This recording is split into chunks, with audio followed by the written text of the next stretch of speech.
Saudara-saudara hadirin yang berbahagia, salah satu nikmat yang diberikan Allah kepada kita di dalam kehidupan ini ialah bahwa Allah Subhanahu wa ta'ala telah menciptakan segala sesuatu serba berpasang-pasangan. Dalam surah Yasin ayat 36 dijelaskan, Subhanallazi khalaqal azwaja kullaha mimma tumbitul ard wa min anfusihim wa mimma la ya'lamun. Maha suci Allah yang telah menciptakan segala sesuatu itu serba berpasang-pasangan, dari apa yang tumbuh di permukaan bumi, apa yang ada di dalam diri mereka sendiri, dan apa-apa yang mereka tidak mengetahuinya. Demikianlah kita lihat siang berhadapan dengan malam, benar berhadapan dengan salah, dan laki-laki berhadapan dengan perempuan. Setelah Allah menciptakan segala sesuatu itu serba berpasang-pasangan, maka Allah menetapkan aturan permainan yang mengatur seluruh kehidupan makhluk yang serba berpasang-pasangan itu.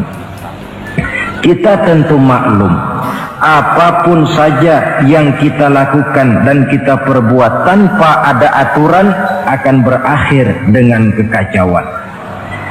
Cobalah kita bikin satu sekolah, buka satu sekolah, tidak usah pakai aturan, tentu kacau.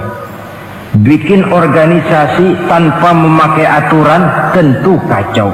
Demikian daripada kehidupan ini, kalau tanpa ada aturan, tentu kekacauan yang akan timbul.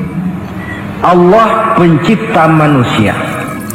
Allah tahu benar kemampuan maksimal manusia. Oleh sebab itu, aturan permainan yang diturunkan Allah tentu sesuai benar untuk manusia. Satu contoh kecil, pabrik mobil di Jerman bikin mobil namanya Mercy. Seiring dengan itu dia keluarkan buku petunjuknya. Mobil ini namanya Mercy, kecepatan maksimal sekian ratus kilometer per jam, daya angkut maksimal sekian ratus kilogram. Kalau rusak memperbaikinya begini, onderdilnya pun ini. Karena pabriknya yang membuat mobil, lalu pabriknya pula yang mengeluarkan buku petunjuk, sudah tentu buku petunjuk itu sesuai benar dengan mobilnya.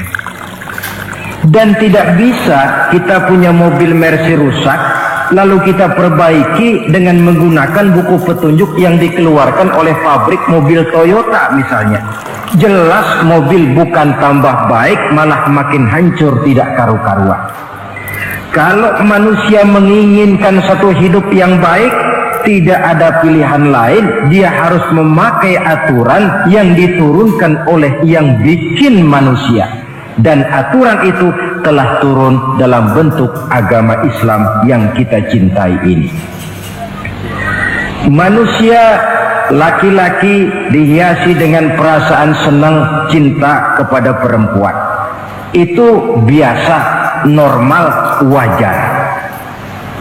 Tapi lalu Allah menurunkan aturan permainan yang kalau peraturan ini dilanggar akan membawa kerugian bagi manusia sendiri.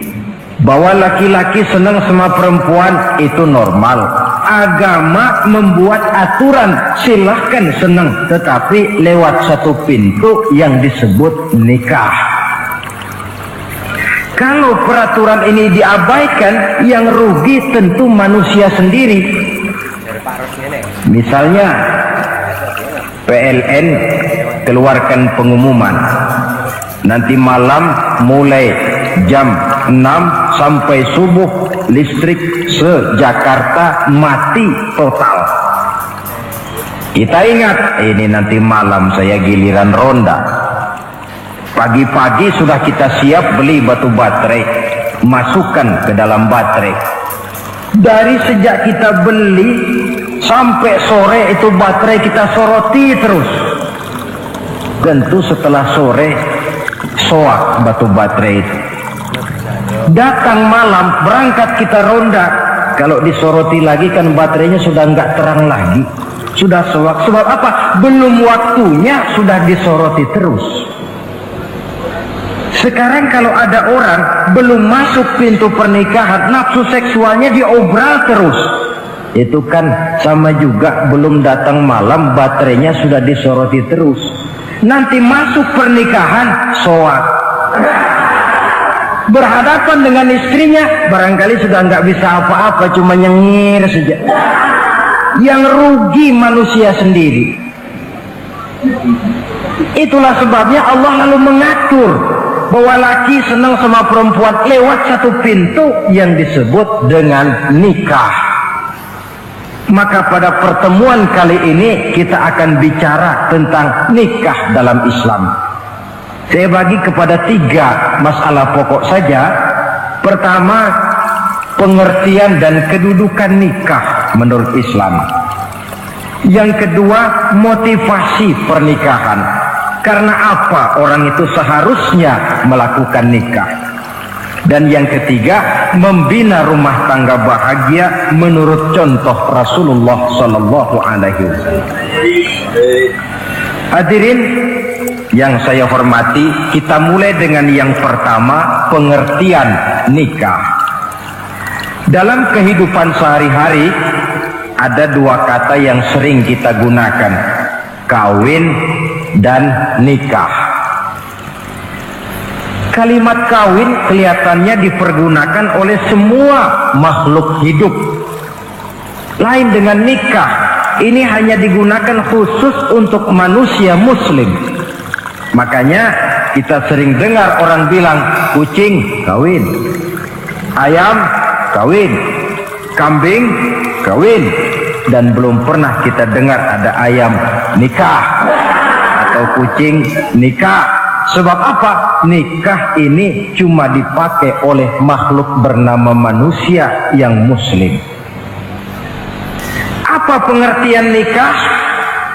Seorang tokoh, Abi Yahya Zakaria Al-Ansari, di dalam kitab Fathul Wahhabnya menjelaskan, an-nikahu aqdun yatadammanu ibahatal wat'i bilafzi inkahin au nahwihi. Nikah adalah akad, yaitu ijab dan qabul, yang akad ini menjamin dibolehkannya pergaulan bebas antara laki-laki dan perempuan.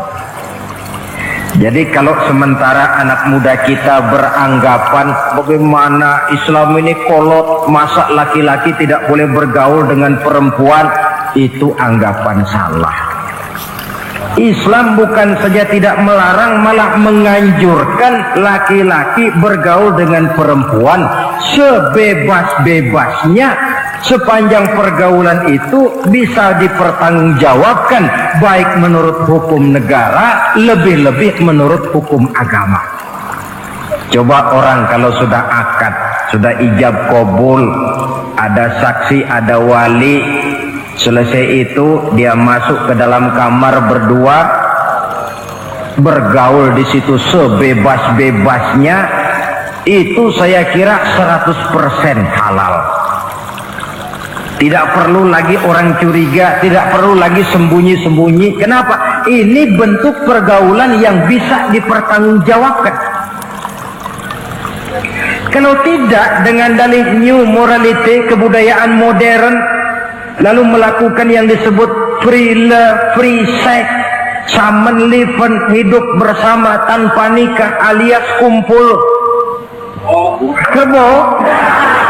Dan saya kira itu kebo cuma mewakili saja. Artinya begitulah kalau binatang itu kumpul. Sebab kumpul kucing pun saya kira begitu, kumpul ayam pun begitu. Kebo cuma mewakili binatang dalam kalimat itu. Tengoklah berapa banyak sudah bayi-bayi yang lahir ke dunia ini tanpa tahu kemana dia harus memanggil bapak. Berapa banyak gadis-gadis bergelimpangan jadi korban dari orang-orang yang tidak bertanggung jawab. Itu semua merupakan ironi. Maka menjauhkan manusia dari aturan agama pada hakikatnya sama dengan usaha membinatangkan manusia. Bahkan kalau manusia sudah jauh dari aturan agama, sanggup berbuat lebih buas daripada binatang. Kita tahu yang namanya bajing itu makanannya cuma kelapa, tapi bajingan itu bukan cuma kelapa, kabel telepon doyan kok bajingan. Jauh lebih buas daripada yang namanya binatang. Maka agama ini mengatur agar manusia sebagai makhluk yang mulia hidup secara mulia. Jangan manusia kita ini, binatang saja. Kalau saudara ada yang punya kucing di rumah, saudara taruh di depannya, saudara sendiri yang langsung kasih ikan di piring, kasih kucing. Aduh, dia akan makan dengan tenang, nikmat, lahap, tidak nengok kiri, tengok kanan. Kenapa? Dia yakin betul yang dia makan itu sudah resmi, sah. Sebab apa? Tuan rumah yang kasih. Tapi kalau si kucing ngambil sendiri di dapur, mencuri dia, setelah dapat dia bawa lari, makan pun tidak tenang. Kenapa? Mesti nengok kiri, nengok kanan. Rupanya instingnya pun bekerja. Ini bukan hak saya mencuri. Saudara-saudara, tengok orang yang sudah terlibat dalam pergaulan suami istri yang sah. Itu kan nggak perlu tengok kanan, tengok kiri, nggak perlu takut-takut. Kenapa? Sudah sah. Tapi kalau yang bukan istrinya, wah itu sudah seperti kucing nyolong ikan, tengok kiri, tengok kanan, tidak pernah mengalami ketenangan. Itu selintas pengertian nikah. Lalu bagaimana kedudukan nikah menurut Islam? Ternyata nikah dalam pandangan Islam tidak cuma sekedar untuk memenuhi kebutuhan biologis manusia, tidak cuma sekedar untuk memperkembangbiakkan keturunan, tidak cuma sekedar untuk mendapat ketenangan hidup. Lebih tinggi daripada sekedar itu, nikah dalam pandangan Islam ibadah. Jadi kalau kita ditanya, Pak, ibadah apa yang paling enak dalam Islam? Jawabannya jelas, nikah. Begitu enaknya ibadah yang namanya nikah ini, sampai yang sudah pernah pun pengen ulangan. Namanya ibadah. Tetapi tentu ada konsekuensi. Oleh karena nikah ibadah, dan semua ibadah dalam Islam tidak boleh dikerjakan setengah hati atau main-main. Sholat ibadah, tidak boleh main-main atau setengah hati atau coba-coba. Puasa ibadah, tidak boleh main-main, setengah hati atau coba-coba. Dan oleh karena nikah pun ibadah, punya nilai sakral, juga tidak boleh main-main, setengah hati atau coba-coba. Nikah eksperimen tidak dikenal dalam Islam. Mas, saya dengar sampean sudah nikah ya? Iya mas, saya cuma nyoba saja kok ini kok. Kalau enak terus, enggak ya bubar. Ini tidak ada nikah eksperimen, sebab dia punya nilai sakral yang bermotifkan ibadah. Itu pengertian dan kedudukan nikah. Lalu apa motivasi suatu pernikahan? Karena apa seharusnya orang nikah itu? Apa landasannya? Saudara, hadis yang diriwayatkan oleh Imam Bukhari, Muslim, Abu Dawud dan Ibnu Majah dari Abi Hurairah menjelaskan, Nabi bersabda, tunkahul mar'atu li arba'in. Nikahilah perempuan karena 4 perkara. Kalau dia perempuan, tentu nikahilah laki-laki karena 4 perkara. Memilih jodoh, nah inilah lengkapnya konsepsi Islam. Memilih jodoh saja Islam itu memberikan petunjuk kok. Karena apa orang memilih jodoh itu?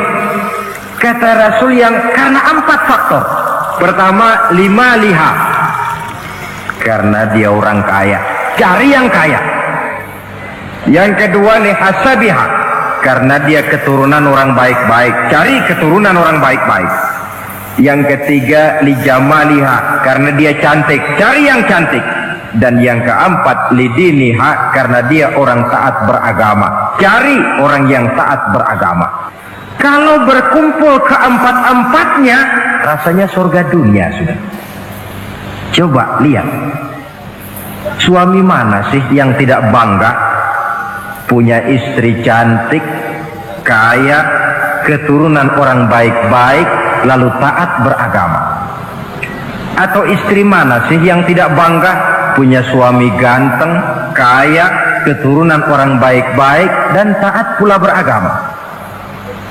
Tapi kan terus terang, yang kumpul keempat-empatnya kan boleh dibilang jenis makhluk langka ini.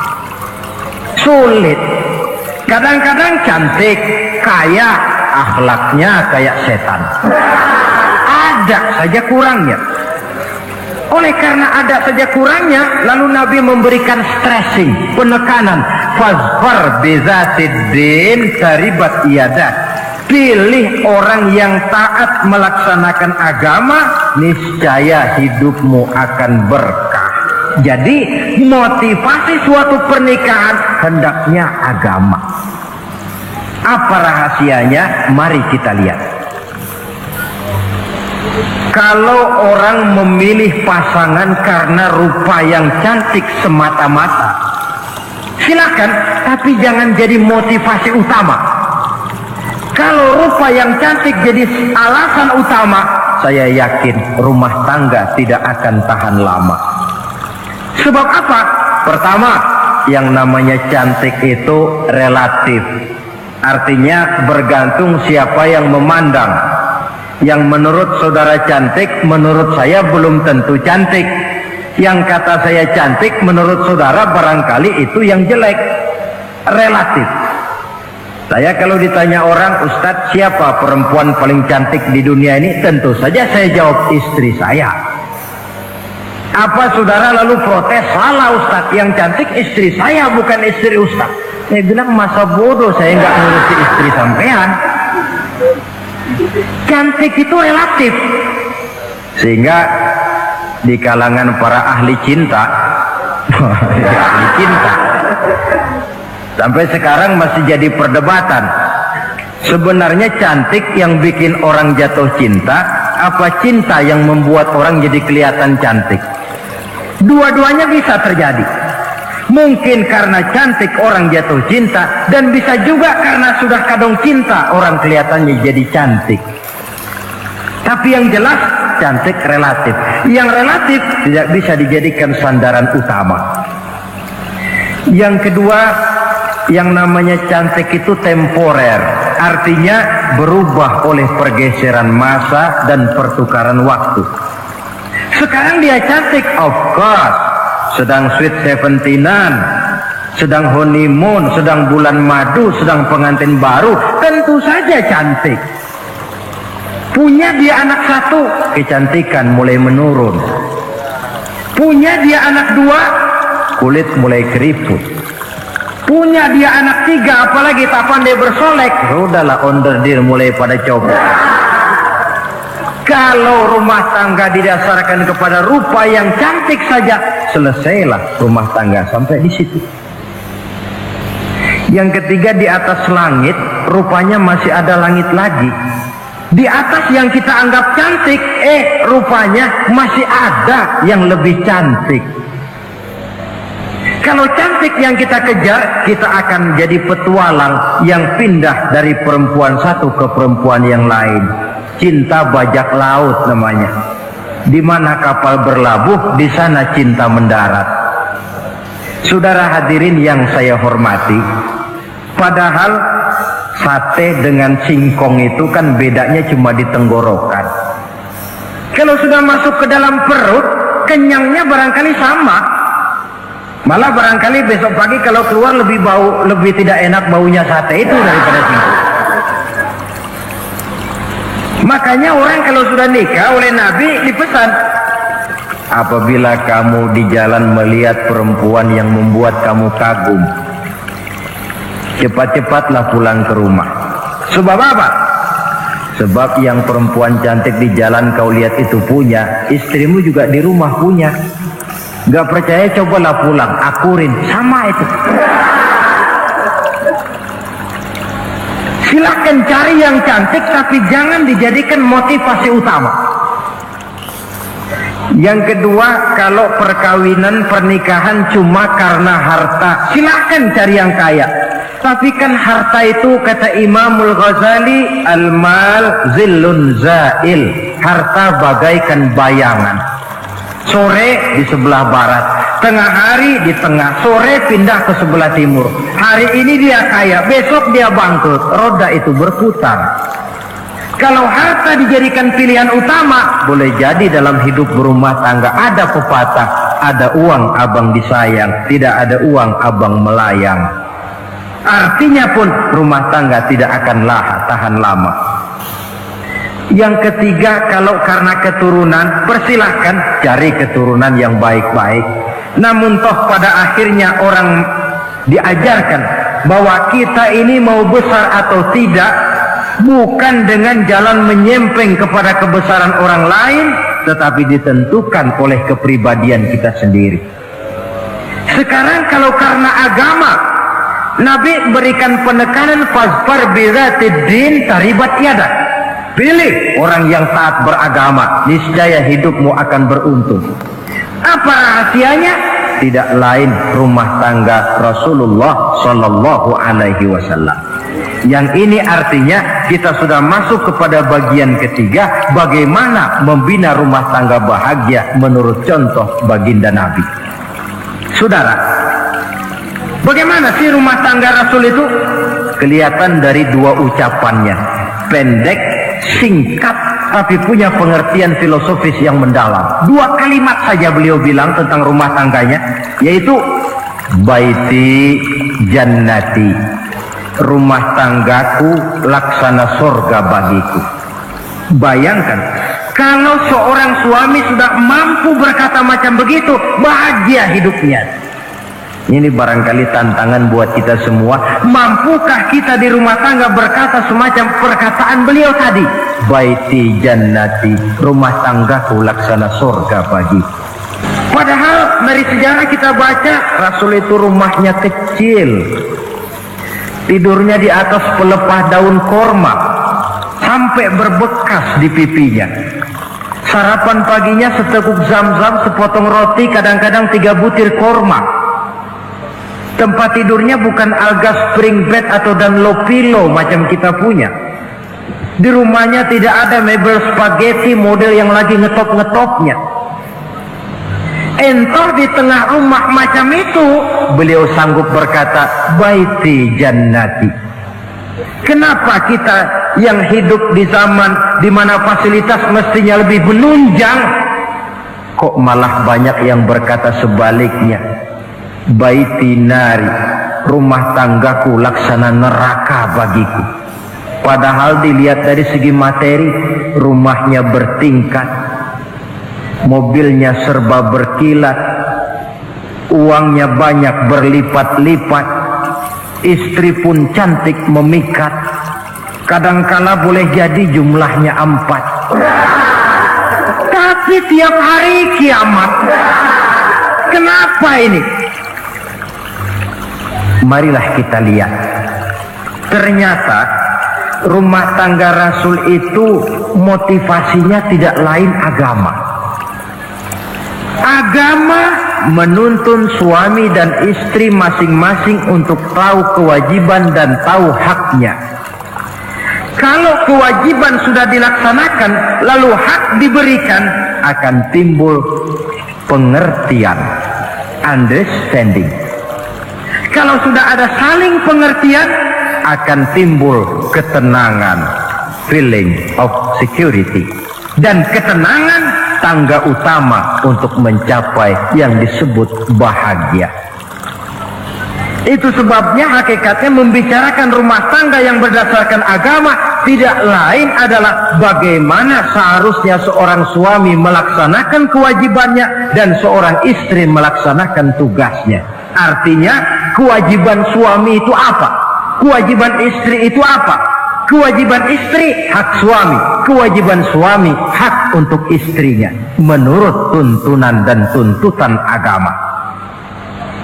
Saudara hadirin, menurut hadis riwayat Abu Dawud dari Muawiyah bin Haidah, satu hari Rasul ditanya, ya Rasul, apa sih hak istri-istri kami ini?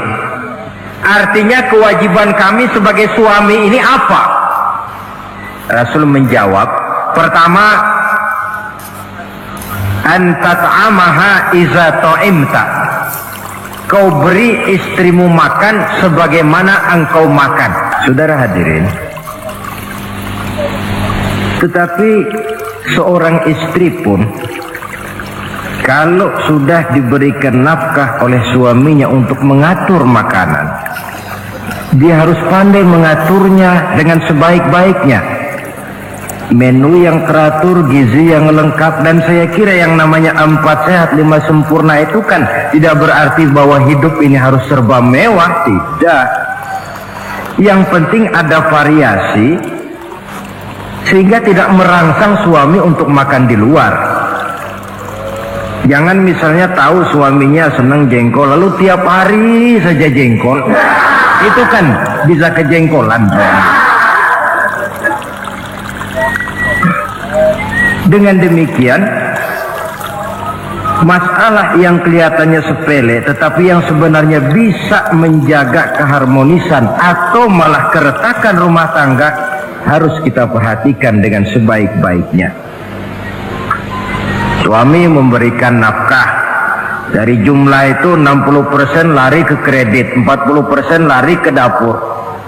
Tentu pada akhirnya sang suami akan merasa curiga, padahal barangkali istrinya pun berniat baik, cuma hanya tidak ada keterbukaan di dalam mengurus masalah-masalah yang berhubungan dengan dapur.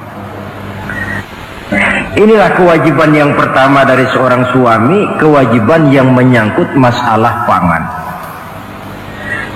Lalu yang kedua, wa taksuwaha izaktasaita, engkau beri istrimu pakaian sebagaimana engkau berpakaian.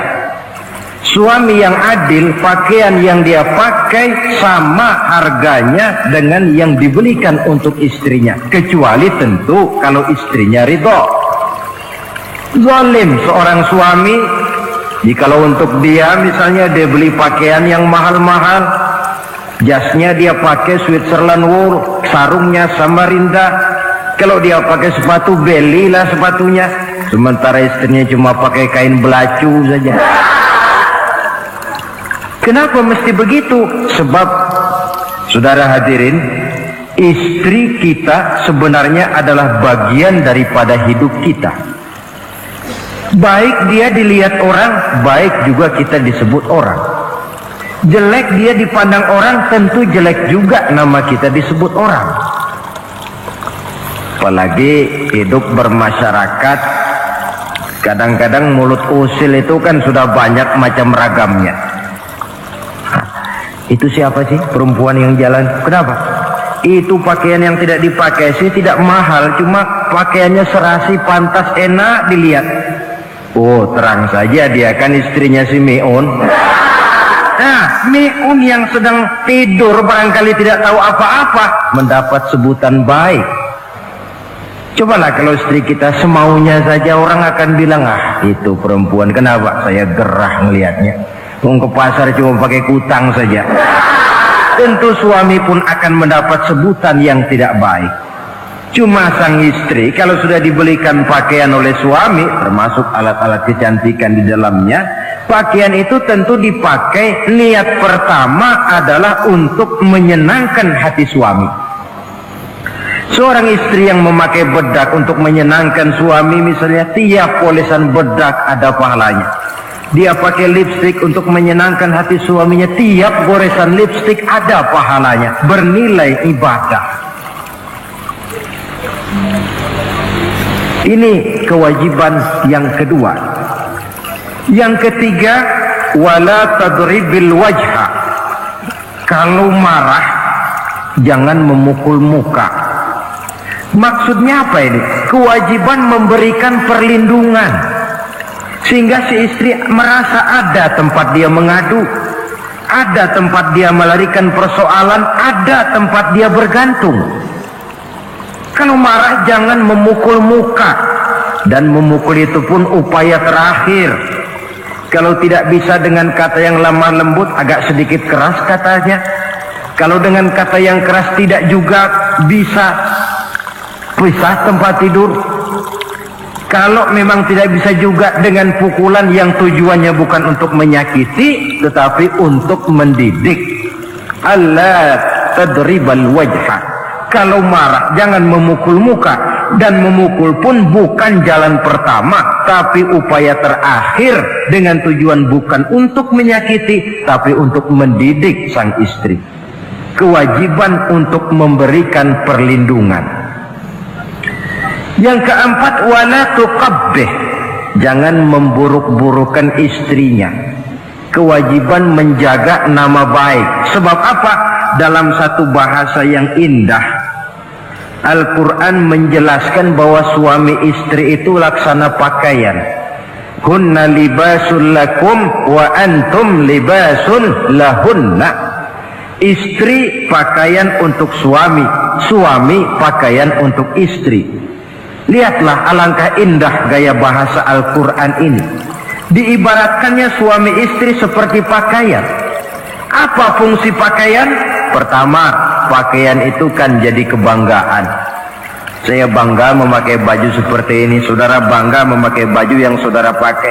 Artinya seorang suami harus berusaha menjadi suami kebanggaan istri, dan seorang istri pun harus berusaha menjadi istri yang dibanggakan oleh suaminya. Jangan yang malah kemudian disesali. Itu kan kalau sudah marah orang kadang-kadang ucapannya nggak terkontrol. Istri marah sama suami, bang, nyesel gue punya laki sama dia. Sudah hilang lagi kebanggaan. Kalau kebanggaan hilang, wibawa pun hilang. Kalau wibawa sudah hilang, maka rumah tangga sudah sulit untuk dipertahankan. Yang kedua, yang namanya pakaian itu kan menutup aurat. Itu tujuan pakaian yang terpenting. Artinya di sini, kalau seorang istri mempunyai kekurangan, suamilah yang menutupi. Kalau seorang suami mempunyai kekurangan, istri juga harus berusaha menutupi. Jangan kekurangan suami diceritakan di pasar umum, atau kekurangan istri dibuka di mana-mana. Itu namanya suami istri tidak berfungsi sebagai pakaian, malah justru saling membuka aurat masing-masing. Inilah kadang-kadang penyakit ini. Kadang-kadang yang namanya perempuan dari rumah itu berangkat ngaji katanya, sampai di pengajian apa? Suaminya diakur-akurin. Bayu bagaimana suami? Wah, suami saya payah. Dipayahkannya suaminya di mana-mana. Atau aib dan kekurangan istri diceritakan di mana-mana. Orang bertanya, gimana mas istrinya? Oh, nggak maju. Loh, kenapa istrimu kan cantik? Iya, soal cantik sih iya, tapi tidurnya kok ngiler ini. Ini kan nggak perlu yang macam begini ini. Tidak bisa menjaga apa yang disebut security informasi. Fungsi pakaian sebagai suami istri tidak berjalan di dalamnya. Saling menjaga kehormatan diri. Ini yang keempat. Yang kelima, wala tahjur illa fil bait. Jangan berpisah dari istri kecuali di rumah. Maksudnya begini, kalau satu hari seorang istri suami marah kepada istrinya, tidak usah istri itu disuruh pulang ke rumah orang tuanya, ke rumah mertua lalu diusir, tidak. Cukup pisah tempat tidur saja. Ini mana maknanya wala tahjur illa fil baiti. Rumahnya, dek malam ini saya sedang tidak enak pikiran, kau tidur di kamar belakang lah, saya kamar depan. Cukup pisah tempat tidur saja, tidak perlu istri dipulangkan ke rumah orang tuanya. Nanti umpamanya tengah malam turun hujan, udara dingin, pikiran berubah, berasa perlu, kan tinggal manggil. Tidak jauh secara psikologis ajaran semacam ini bisa kita terima. Saudara hadirin yang saya hormati, ini pada prinsipnya kewajiban seorang suami, kewajiban yang menyangkut masalah pangan, sandang, perlindungan, memelihara kehormatan dan menjaga ketenangan di rumah tangga dengan menyelesaikan persoalan rumah tangga itu secara intern. Jangan belum apa-apa sudah mertua diundang, orang tua dibon, persoalan belum tentu selesai tapi masalah sudah meluas. Cobalah kita selesaikan intern dulu. Kalau kemudian ternyata dianggap perlu mengundang orang tua, mertua, keluarga, baru kita upayakan ke arah itu. Ini kewajiban suami dan ini merupakan hak istri. Lalu bagaimana kewajiban istri sekarang ini? Istri kewajibannya merupakan hak untuk suami. Saudara, dari hadis yang diriwayatkan Imam Ibnu Majah dari Ali bin Yazid dari Abi Umamah, Nabi bersabda, "Mastafadal mu'minu ba'da taqwallahi azza wa jalla khairan lahu min zaujatin salihah." Bagi seorang mukmin, sesudah dia mempunyai sifat takwa kepada Allah, tidak ada yang lebih membawa manfaat selain daripada istri yang salihah. Istri salihah itu yang bagaimana? Yang hidup mampu melaksanakan kewajibannya. Apa kewajibannya? Kata Nabi, pertama, in amaraha ata'athu. Kalau diperintah, dia taat. Kewajiban istri yang pertama, taat kepada suaminya. Begitu besar kewajiban taat kepada suami, sampai-sampai Nabi pernah menyatakan, "Lau kuntu amiran ahadan ayyasjuda li ahadin la amartul mar'ata an tasjuda li zawjiha." Kalau saja boleh, kata Nabi, aku memerintahkan manusia sujud kepada sesama manusia, tentu aku perintahkan istri untuk sujud kepada suaminya. Untung saja sujud kepada manusia tidak boleh. Kalau boleh, istri itu disuruh sujud kepada suami, tentu karena besar hak suami atas dirinya. Yang kedua, ibadah sunnah tidak mendapat izin suami juga bukan saja tidak berpahala, malah berdosa. Umpamanya pengantin baru, si istri kebetulan santri, malam minggu pesta, besoknya hari Senin, si istri sudah kadang biasa hidup sebagai santri, hari Senin puasa sunnah. Dia bilang sama suaminya, "Bang, besok saya mau puasa sunnah nih, hari Senin." Kata suaminya, "Kalau kau puasa juga kau kejam. Lalu kau puasa, aku disuruh ngapain?" Tidak diizinkan oleh suami, dia puasa juga. Bukan saja tidak mendapat pahala, malah berdosa. Sampai amalan yang sunnah pun tidak diizinkan oleh suami, berdosa. Apalagi amalan yang mubah, apalagi amalan yang tidak ada dasar hukumnya, perintahnya. Sepanjang perintah suami tidak untuk maksiat kepada Allah, istri wajib untuk taat. Dalam hadis lain kita temukan Nabi bersabda, "Idza da'ar rajulu imra'atahu ila firashihi." Kalau seorang suami memanggil istrinya ke tempat tidur. Ini bahasa kinayah.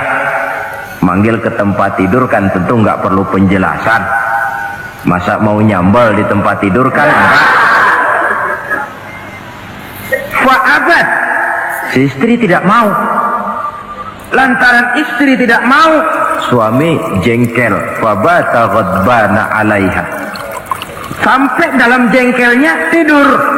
la'anat hal malaikatu hatta tusbiha. Istri macam itu dilaknat, dikutuk oleh malaikat sampai datang waktu pagi. Kewajiban untuk taat.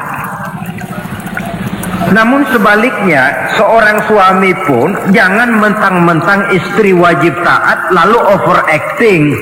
Segalanya main tunjuk, segalanya main komando, segalanya main perintah. Sebab contoh yang diberikan oleh Rasul tidak begitu. Rasul kita baca dalam sejarah menjahit bajunya sendiri, memperbaiki kasutnya sendiri. Artinya yang bisa ya dikerjakan tanpa harus menggantungkan semuanya kepada sang istri.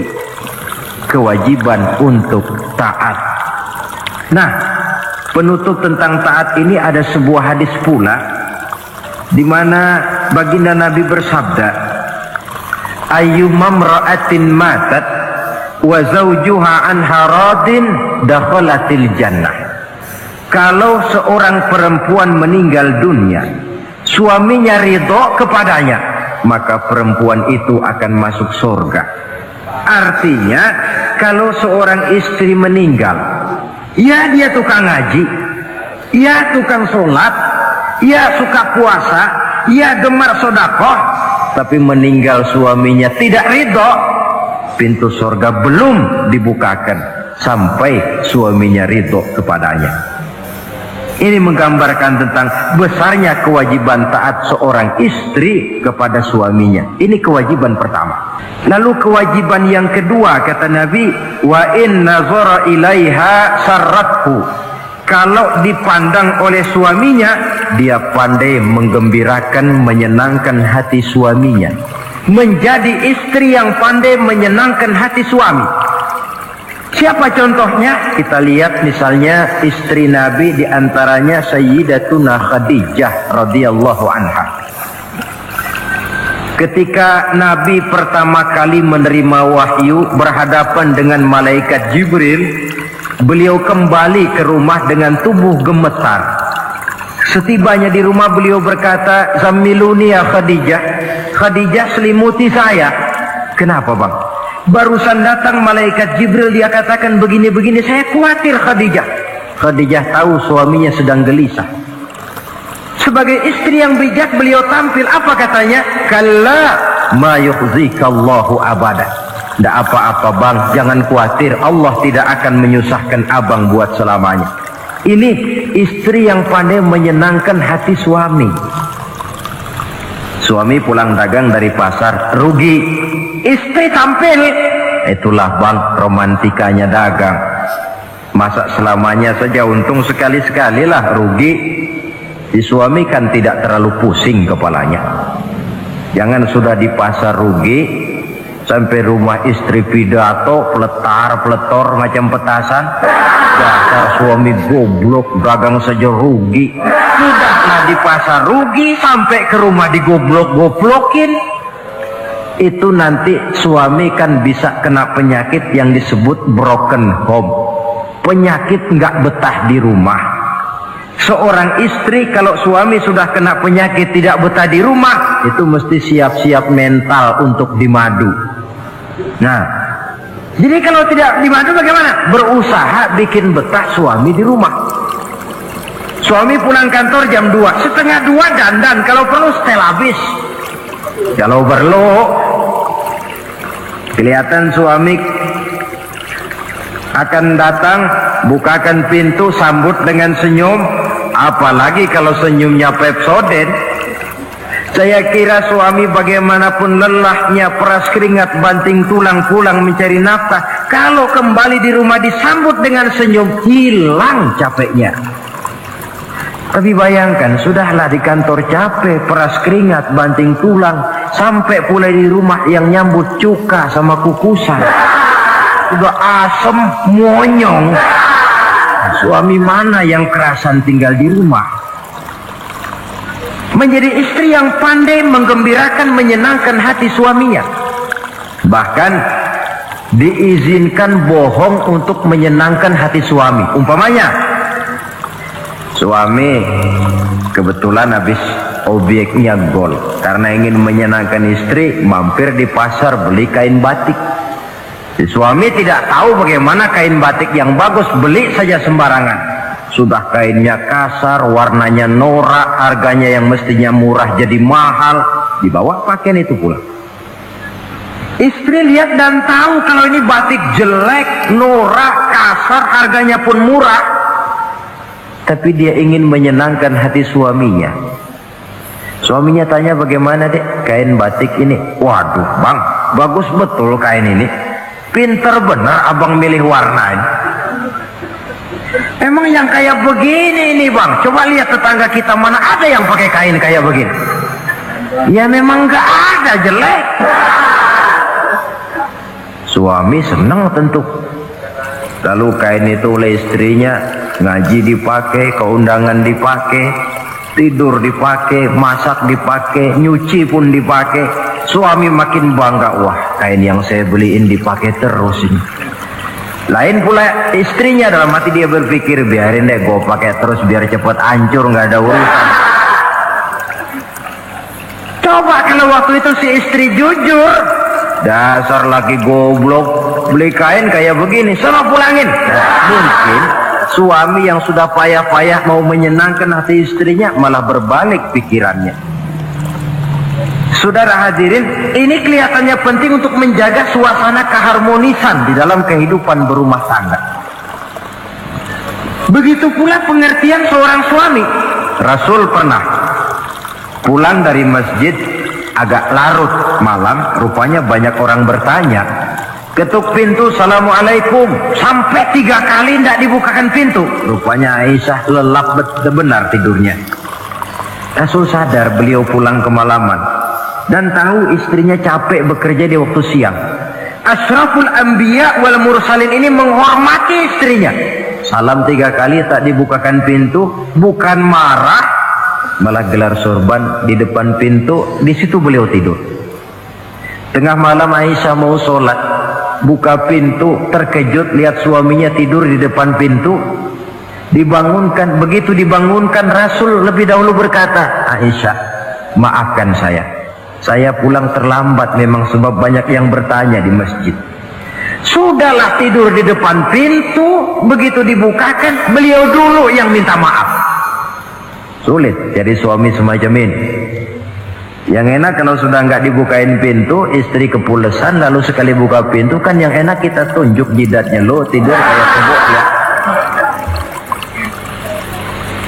Saudara hadirin, menjadi istri yang pandai menyenangkan hati suaminya, sebab tidak ada seorang suami bisa sukses baik di medan tugas, di masyarakat, di kantor, di toko, di tempat manapun kalau tidak ditunjang oleh peran serta dari para istrinya.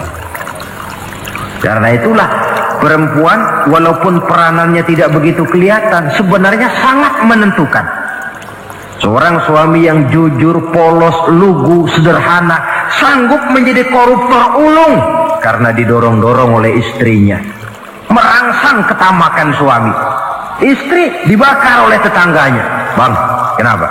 Kau kan di kantor kepala bagian. Lalu, tangga kita pegawai kecil saja bang, tapi coba lihat istrinya kalau pakai gelang kayak pelek beca bang gelangnya.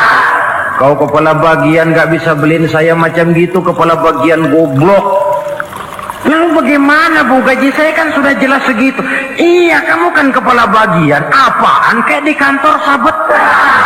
Kalau sudah main sabut-sabutan begini, sudah merangsang suami untuk berbuat yang tidak baik. Kecil, tidak begitu kelihatan, tapi sangat menentukan. Istri yang soleh, yang bisa melaksanakan kewajibannya, yaitu pandai menyenangkan hati suaminya. Ini kewajiban istri yang kedua. Yang ketiga, wa in aqsama alaihi abarrathu. Kalau suami memberikan sesuatu, dia pandai berbakti, menjadi istri yang pandai bersyukur kepada suami. Kita ingat ketika pulang Mi'raj kan Rasul bercerita, saya dalam perjalanan itu diperlihatkan neraka, kata Rasul. Saya lihat kok isinya kok lebih banyak perempuan daripada laki-laki. Nah, sahabat heran, ya Rasul, lebih banyak perempuan? Iya. Apa mereka tidak sholat? Sholat. Apa mereka tidak pernah hadir di majelis taklim? Oh, rajinan dia sama suaminya. Ada apa? Tidak pernah baca Quran? Rajin. Lalu kenapa kok isinya kebagian besar perempuan? Rasul menjawab, hunna yakfurnal asir. Mereka umumnya tidak pandai bersyukur kepada suaminya. Hujan panas setahun dibalas dengan hujan sehari. Kalau suaminya sedikit salah, sudah kehilangan pertimbangan, tertutup seluruh kebaikannya. Yang kelihatan cuma salahnya saja. Maka sebaiknya di dalam hidup berumah tangga, baik suami maupun istri itu masing-masing sedia timbangan. Kalau satu saat suami salah, istri ambil timbangan. Timbang, suami saya salahnya ini, jasanya ini. Bertahun-tahun dia hidup mencari nafkah buat saya, membelikan pakaian untuk saya, mencarikan makan untuk saya. Salahnya ini. Timbang mana lebih banyak salahnya atau benarnya. Dengan demikian kita akan bisa menghasilkan keputusan objektif. Giliran istri yang salah, suami yang ambil timbangan, ukur mana lebih banyak baiknya atau salahnya. Kalau tiap kita masing-masing punya timbangan, insya Allah nilai-nilai objektif dari suatu pertimbangan akan bisa kita temukan dalam mengambil keputusan. Istri yang pandai berbakti membalas budi daripada suaminya. Kewajiban yang keempat dari seorang istri, wa in ghaba anhu nasahathu fi nafsiha wa malihi. Kalau suami tidak ada di rumah, dia pandai menjaga kehormatan dirinya dan pandai menjaga harta suaminya. Tidak mencari kesempatan dalam kesempitan. Suami lembur, istri ngompreng. Dan pandai menjaga harta suaminya. Nah, coba lihat. Kalau seorang suami ada uang di kantongnya 100 rupiah. Ada tukang minta pengemis, istri ambilkan saja tanpa izin suaminya uang di kantong suami 100. Dia sedekahkan. Niatnya tentu baik. Si istri dapat dosa, si suami dapat pahala. Perbuatan sodakohnya itu betul, tapi mengambil uang tanpa izin suami itu yang salah. Dan ternyata salah itu lebih besar daripada pahala yang dia lakukan lantaran bersodakoh itu. Kalau ini terwujud, maka suasana saling mempercayai akan tumbuh. Kalau sudah saling mempercayai, rasanya akan terwujud kedamaian dan ketenangan. Suami meninggalkan rumah dengan perasaan tenang, istri pun melepas suami dengan perasaan damai, tanpa was-was, tanpa curiga, dan sebagainya. Dan ini modal yang paling utama, mewujudkan saling kepercayaan dalam membina hidup bahagia. Saudara, jadi dengan demikian, kewajiban suami dan kewajiban istri yang merupakan bagian tidak terpisahkan dari bagaimana membina rumah tangga berdasarkan tuntunan agama, merupakan hal yang dicontohkan oleh Nabi kita Muhammad sallallahu alaihi wasallam. Dengan satu kesimpulan, rumah tangga Nabi bahagia karena rumah tangga itu disinari oleh ajaran-ajaran agama.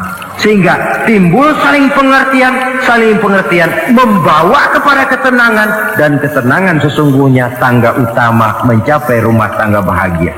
Tanpa materi orang memang sulit untuk bahagia. Tapi materi semata-mata bukan merupakan jaminan bahwa orang akan hidup bahagia. Banyak isak tangis berbunyi di rumah-rumah mewah, dan banyak sendak gurau, tawa dan canda, tawa lerai di rumah-rumah sederhana. Artinya suka dan duka, sedih dan gembira, susah dan bahagia bisa ada di gubuk reot dan bisa juga ada di rumah mewah. Ternyata bukan harta semata-mata yang menopang dan menjamin hidup itu akan bahagia, tapi satu rumah tangga yang dipancari oleh sinar agama, di bawah naungan ridho dari Allah Subhanahu wa ta'ala. Si istri taat melaksanakan ajaran agama, suami taat, lalu anak-anak pun hidup dalam suasana yang religius. Dari sana tumbuh pancaran sinar keagamaan. Irama agama mengalun dalam kehidupan rumah tangga kita. Berfungsilah dengan demikian rumah tangga sebagai tempat di mana kita mengamalkan ajaran agama kita. Alangkah nikmat satu rumah tangga.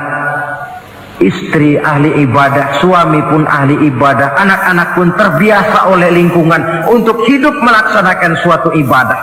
Dan keberhasilan di rumah tangga awal untuk menuju keberhasilan di masyarakat, di tempat tugas, dan di tempat-tempat lainnya. Sebaliknya, kehancuran rumah tangga akan selalu menjadi awal kehancuran karir di masyarakat, di tempat kerja, dan di tempat-tempat lainnya. Oleh karena itu, berangkat dari hal semacam inilah, maka kita berkeyakinan rumah tangga yang bahagia ialah rumah tangga yang didasarkan kepada ajaran agama. Sehingga tercapailah kebahagiaan hidup di dunia yang langsung menopang kepada kebahagiaan hidup di akhirat nanti. Nah, inilah pembicaraan kita pada pertemuan kali ini. Dengan harapan, mudah-mudahan dari setiap rumah tangga muslim memancar sinar-sinar agama, menjadi kubu-kubu pertahanan di mana kita menegakkan ajaran agama, dan pada akhirnya nanti akan tercipta masyarakat yang agamis. Terwujudlah ketenangan, kedamaian, dan ketentraman.